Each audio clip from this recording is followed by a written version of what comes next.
días, otra semana más. Antes de comenzar, para aquellos que todavía no os habéis suscrito, no os entretengáis. Le dais a suscribirse, le dais a la campanita para que YouTube os avise cada vez que subo contenido nuevo y, bueno, pues si os gusta lo que os ofrezco hoy, a la manita o a compartir. Dicho esto, hoy os traigo, bueno, pues una tanda nueva de las últimas lecturas.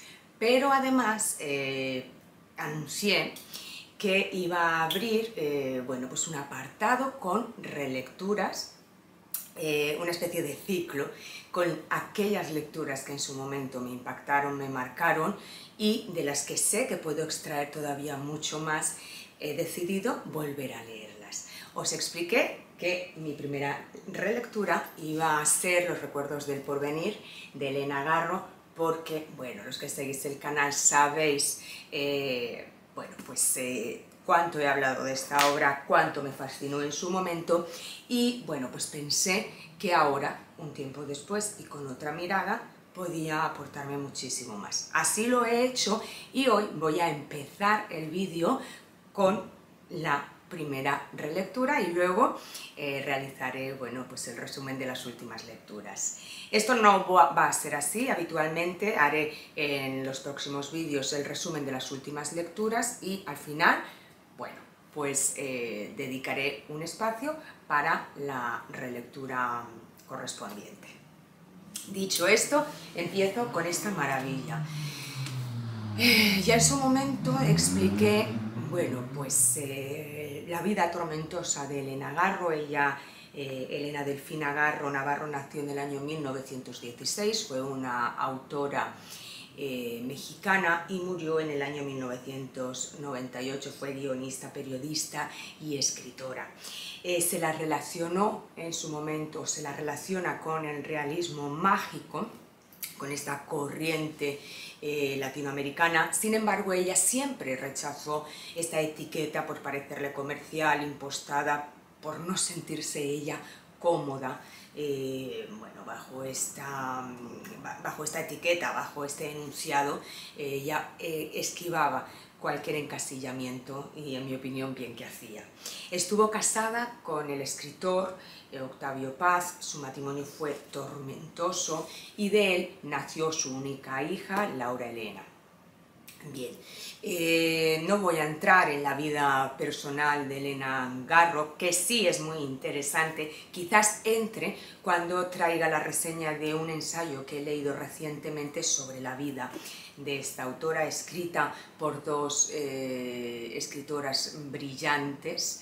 Ya lo traeré en su momento y aquí sí podré desgranar y compartir con vosotros, bueno, pues intimidades y situaciones que nos van a impresionar y que nos van a hacer comprender el porqué de la narrativa de Elena Garro.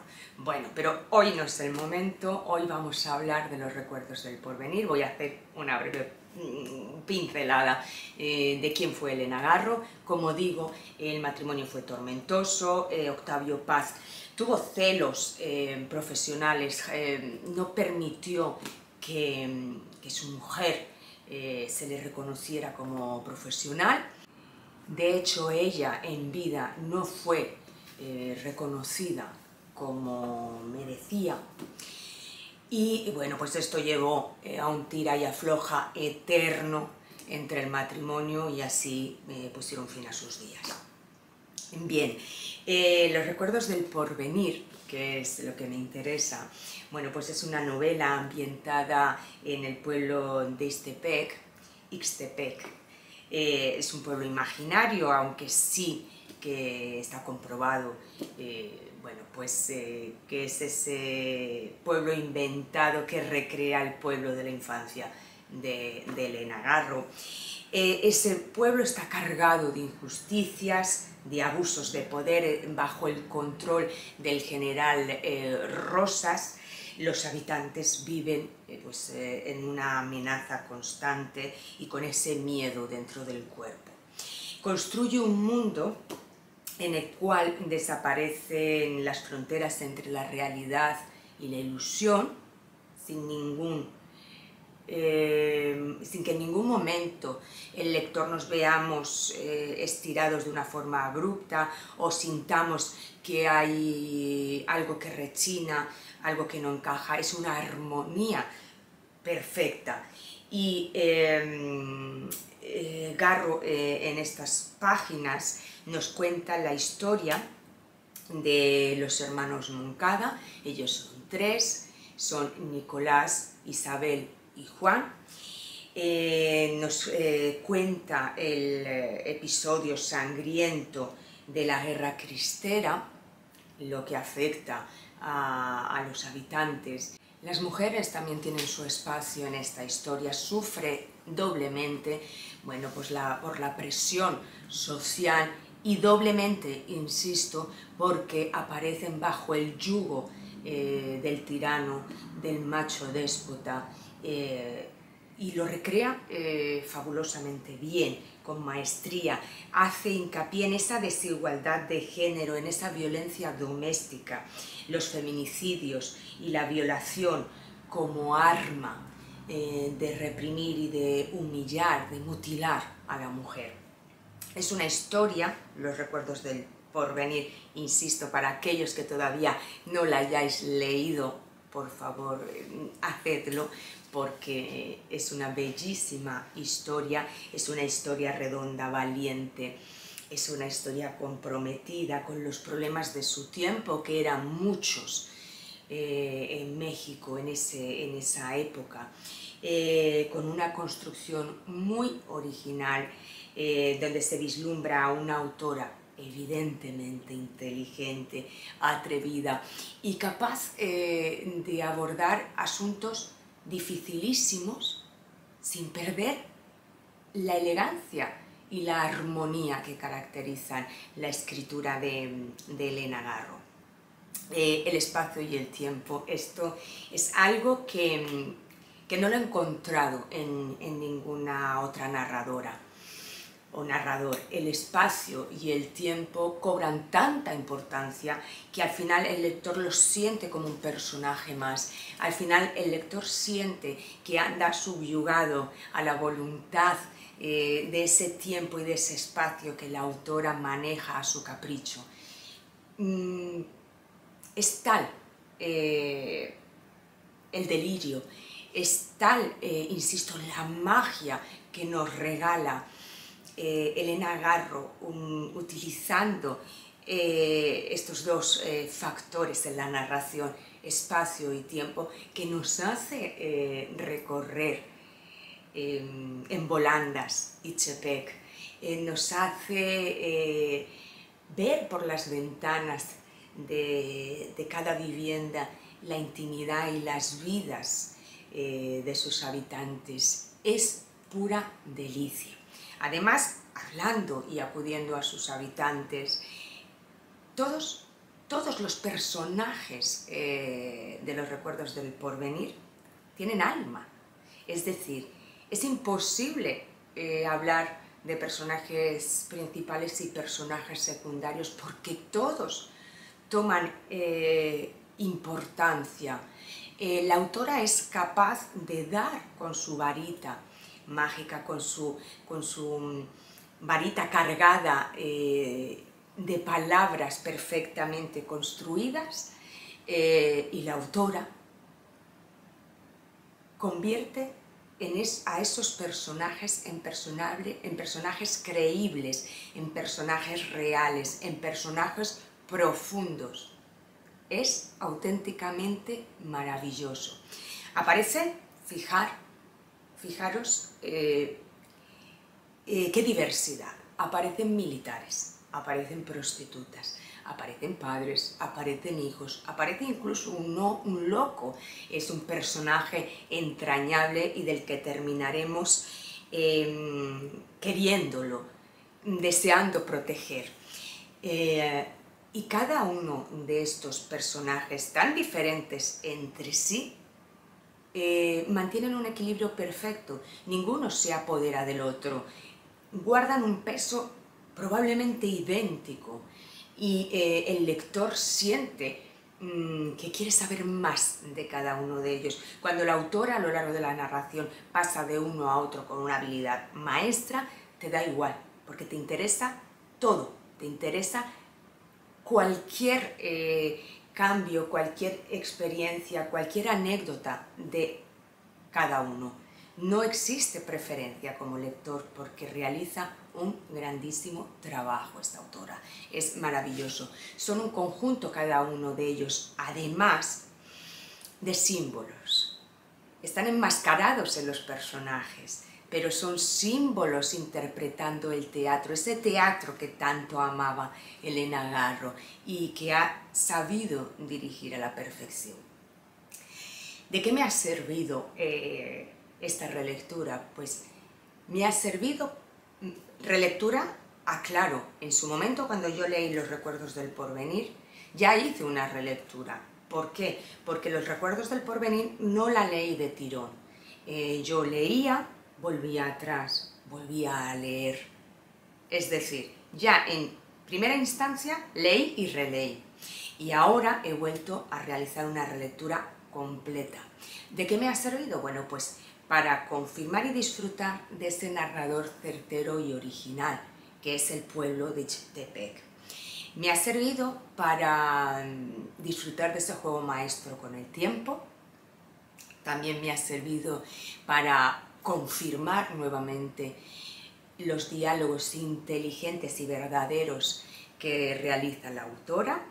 También para disfrutar nuevamente de ese emocionante lirismo, porque además de esa narrativa certera, precisa y magistral, es una narrativa poética, y para saber a ciencia cierta que Elena Garro es una maestra que mezcla la magia y la crudeza de los acontecimientos de su tiempo y a proporciones seguramente perfectas. Yo tengo esta edición, que es de Alfaguara.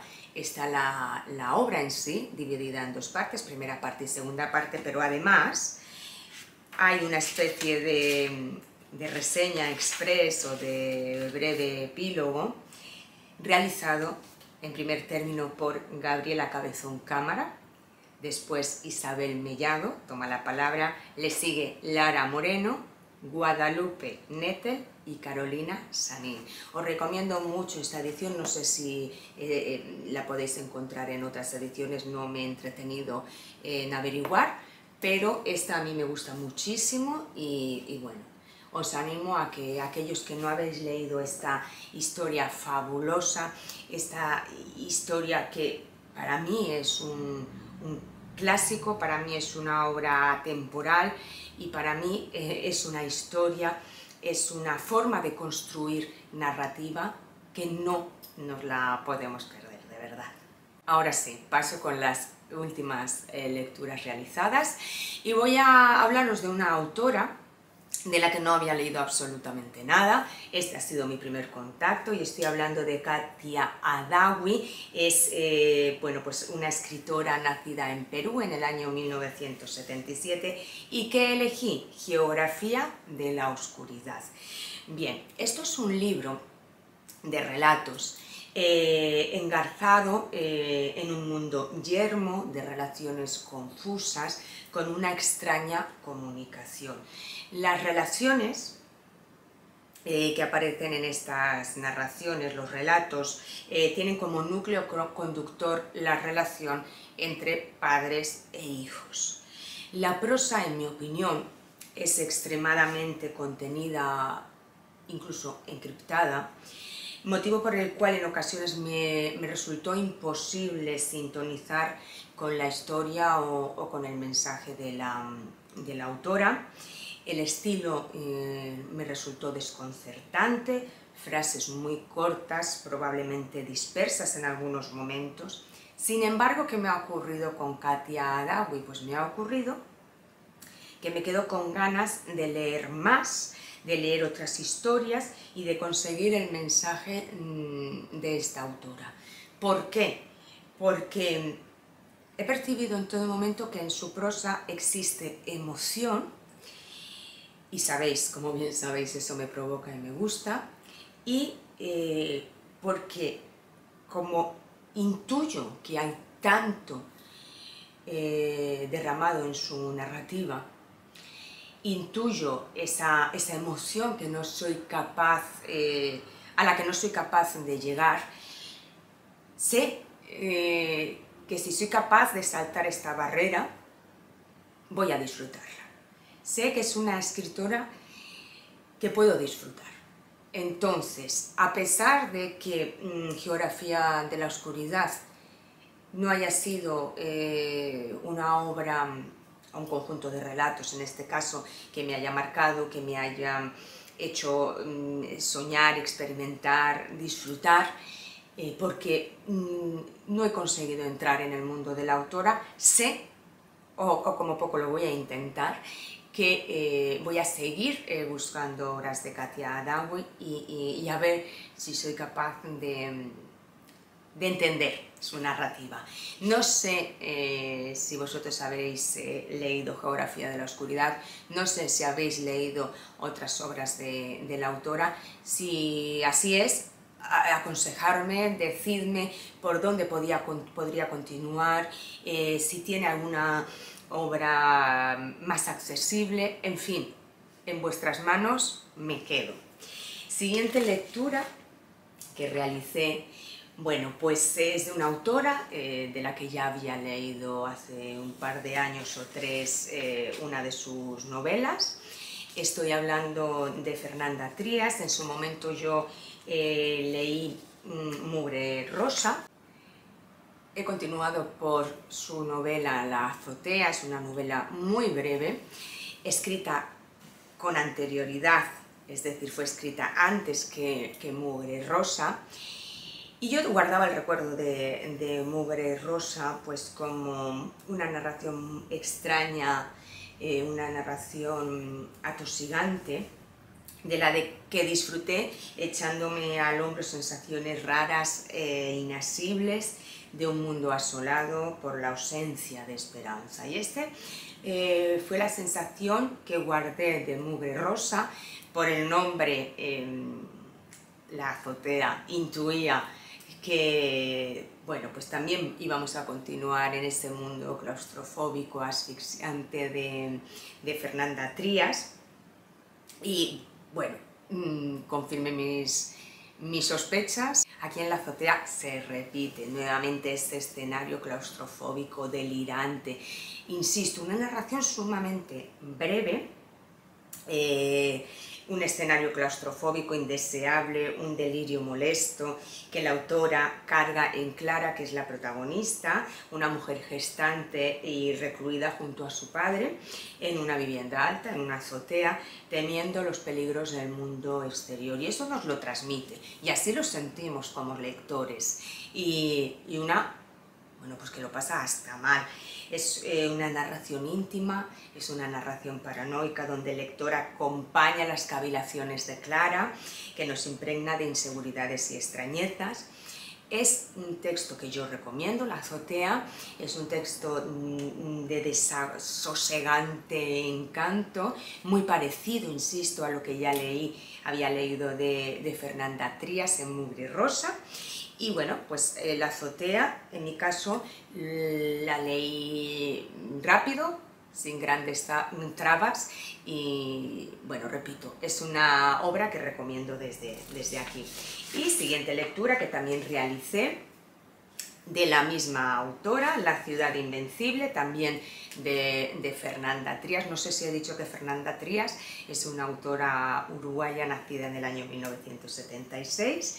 Y aquí en La ciudad invencible estamos ante una colección de relatos. Es una colección fragmentaria que compone con sencillez. Aquí, bueno, el centro es la sencillez con la que la autora recrea las historias, pues recrea esos momentos y esas emociones de la vida cotidiana de una mujer migrante.